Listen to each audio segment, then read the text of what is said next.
Hello everyone, hope you all are fine. So JEE Main 6 सितंबर का paper हो चुका है और शिफ्ट 1 का हमारे पास कुछ मेमोरी बेस्ड क्वेश्चंस हैं जिनको हम लोग अब सॉल्व करेंगे और देखते हैं कि क्वेश्चंस पेपर का मतलब क्या एनालिसिस करेंगे कि किस तरह का क्वेश्चंस आया था। ये आपके सामने सबसे पहला क्वेश्चन है। Let's start solving the question.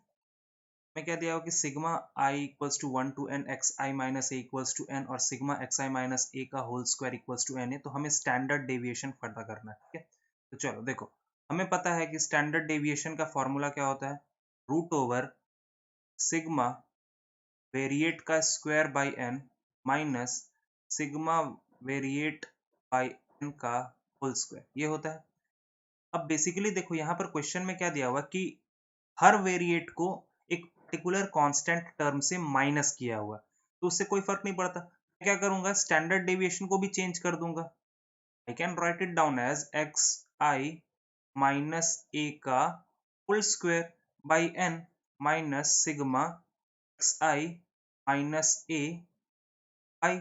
Standard deviation ऐसे लिखा। बेसिकली हमें इस क्वेश्चन में ये जो दो चीजें दी हुई हैं, ये क्या है कि हर वेरिएट को इससे माइनस करने के बाद का चीज दिया हुआ। ठीक है, इट विल बी ओके। मैंने स्टैंडर्ड डेविएशन को ही इस फॉर्मूले में लिख दिया, ऐसे हम लोग लिख सकते हैं।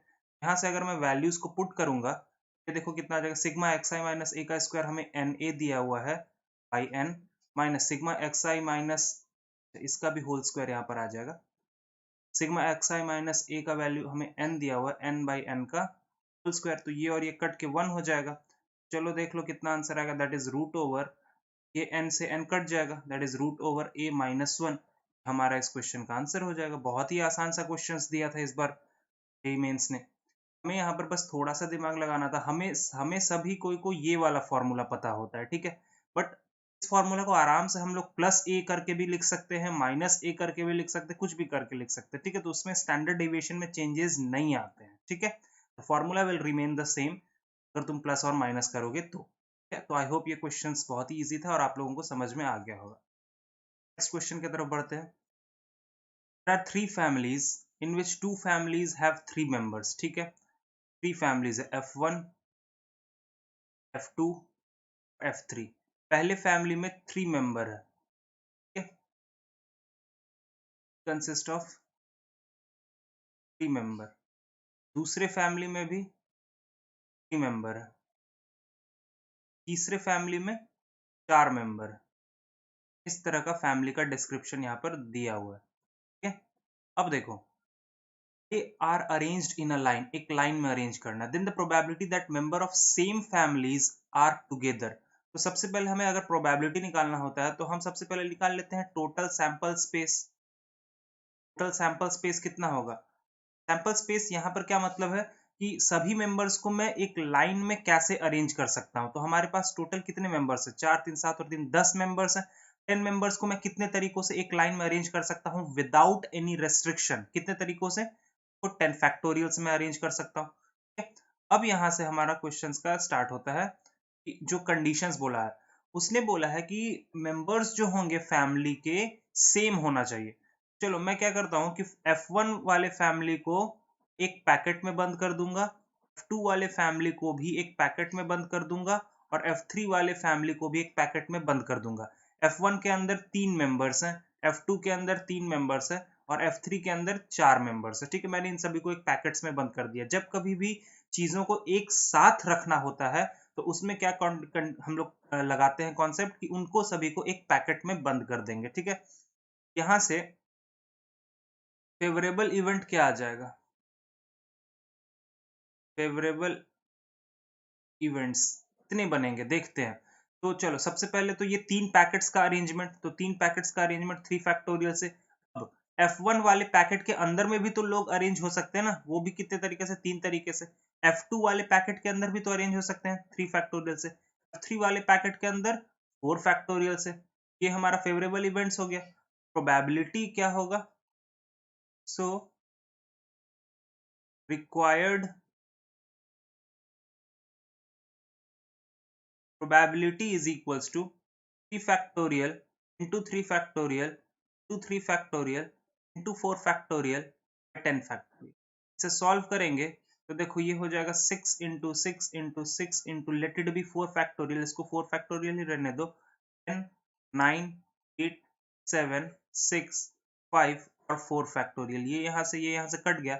अगर तुम इसे फाइनली सॉल्व करोगे तो ये हमें 1/700 कैलकुलेशन करके आ जाएगा। ठीक है, तो ये हमारे इस क्वेश्चन का आंसर हो जाएगा। तो again the very easy questions, JEE mains ने बहुत ही अच्छा, बहुत ही इजी क्वेश्चंस दिया था। कॉन्सेप्ट बेस्ड है। अगर कभी भी हमें चीजों को एक पैकेट में बंद करना है तो बस उसे एक बॉक्स में डाल दो, कभी भी चीजों को हमें साथ में रखना है तो उसे एक बॉक्स में डाल दो और फिर अपना काम चालू करो। तो आई होप ये क्वेश्चन समझ में आ गया होगा। Proceeding towards the next question. Roots of a quadratic equation, ये हमारा क्वाड्रेटिक इक्वेशन है। इसके रूट्स अगर अल्फा और बीटा है तो मैं लिख लेता हूँ x² minus 64x plus 256 equals to 0। इसके रूट्स हैं अल्फा और बीटा। मतलब यहाँ से मैं क्या लिख सकता हूँ, alpha plus beta is equals to minus B by A होता है, मतलब 64, और अल्फा इंटू बीटा जो होता है वो सी बाई ए होता है, मतलब 256। अब हमें फाइंड आउट क्या करना है, alpha cube by beta two the power 5 का power 1/8 plus beta cube alpha two the power 5 का पावर 1/8।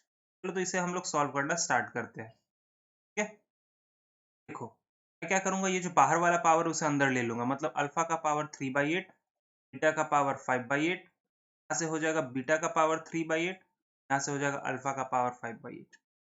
मैं क्या करूंगा, एलसीएम ले लूंगा, तो अल्फा का पावर 5/8, बीटा का पावर 5/8, ये इधर क्रॉस मल्टीप्लाई होगा, ये इधर क्रॉस मल्टीप्लाई होगा, तो ये देखो क्या हो जाएगा, अल्फा का पावर 3/8 इंटू अल्फा का पावर 5/8, इधर क्या होगा, बीटा का पावर 3/8 इंटू बीटा का पावर 5/8। इस तरह से मैं लिखूंगा ना। अब इसके बाद इससे में तो पावर्स ऐड हो जाएंगे, तो 5 प्लस 3 दैट इज 8, तो ये अल्फा हो जाएगा, नीचे वाला बीटा हो जाएगा, और इसको मैं एक अंदर डाल करके 5/8 लिख सकता हूँ। अभी हमें पता है ऊपर में अल्फा प्लस बीटा का वैल्यू 64 होता है, तो ठीक है, अल्फा प्लस बीटा की जगह 64 रख देंगे, और अल्फा इंटू बीटा का वैल्यू कितना है, दैट इज 256। इस पे पावर कितना है, 5/8। देखो 64/256 को मैं 2 का पावर 8 लिख सकता हूँ, और इसको 5/8, ये और ये पावर कट जाएगा, नीचे में बच गया 2 का पावर 5, दैट इज 32। ये अगर कटेगा तो मुझे 2 दे देगा। तो हमारे इस क्वेश्चन का जो आंसर होगा, the answer of this question will be, again a very easy questions, और सम ऑफ रूट्स और product of the roots based questions है, कि बहुत बार आते ही है, हर बार एग्जाम्स में ये वाली चीजें आती ही है, हर साल आता है, इसमें कोई बड़ी चीज नहीं है। तो बहुत ही आसान क्वेश्चंस था ये। तो आई थिंक ये क्वेश्चन आप लोगों को समझ में आ गया होगा। Proceeding towards the next question.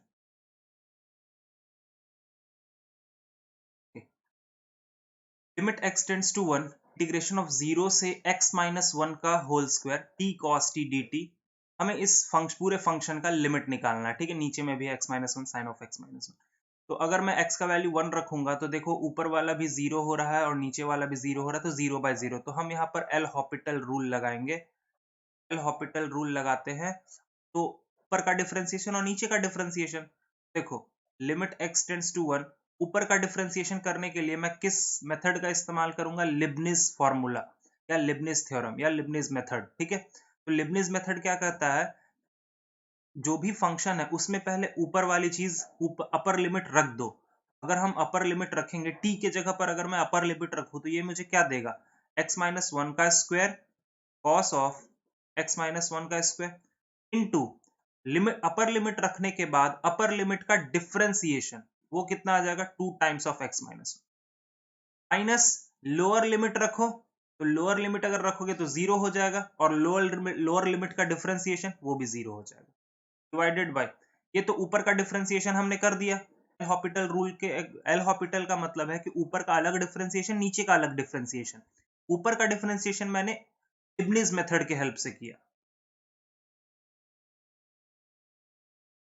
Leibniz method के हेल्प से करा। ठीक है, नीचे का डिफरेंशिएशन तो नॉर्मल प्रोडक्ट रूल से करेंगे। पहला का डिफरेंशिएशन 1 होगा और दूसरा वैसे का वैसा ही, प्लस पहला वैसे का वैसा ही और दूसरा का differentiation cos of x minus 1 हो। ठीक है, अब क्या करूंगा, इसको एक बार और लिख लेता हूं, limit x tends to 1, x minus 1 का whole square cos of x minus 1 का whole square plus, sorry, into 2 times of x minus 1 by